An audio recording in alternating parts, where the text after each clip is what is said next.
Well, it's October and it really is a great month through checking over our houseplants for the winter ahead. And I've got a few tips for you that will help you make sure that they're well fed and looked after for that long winter which they're going to be facing. And we have to bear in mind that most houseplants, although we call them houseplants, really come from warmer countries where they would not be suffering the kind of grey drizzle that we'll be expecting. So the first thing I want to share with you are two staples of our breakfast which will also provide nourishment for houseplants. Now the first one is the humble egg. Now whether you scramble these or hard boil them, keep these shells. What you can do is put them in the oven to make sure they're well dried, and once they've been dried out you can then crush them down with a pestle or mortar or with the back of a spoon in a bowl until you get like a fine granule like paste.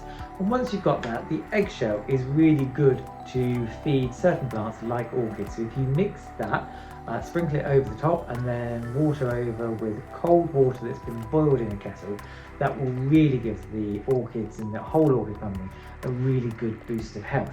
Now, if you happen to eat bananas for breakfast, what you can do is keep that skin, pop it in a jug of water like I have here, let it rest in there for about 48 hours until the water begins to turn a little bit brown. And what will be happening is the potassium-rich banana skin will be infusing the water with potassium, which is really good for the roots of all houseplants. And you can then water that on maybe once, twice a month maximum.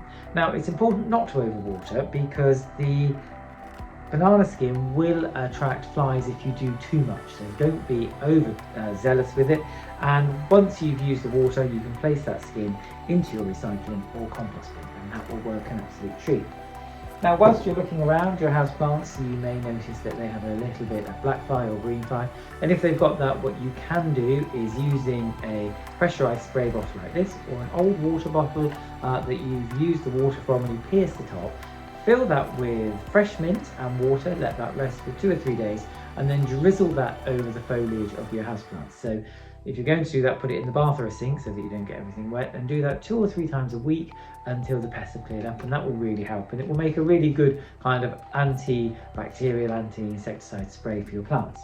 Now, if you have none of these and you think you still want to make sure that you've fed and watered your plants well for winter, then you can always use traditional houseplant food, which you can buy from most garden centres, independent shops, and also online. And just mix that according to the quantities on the back, and only feed with this maybe once a month maximum over October, November.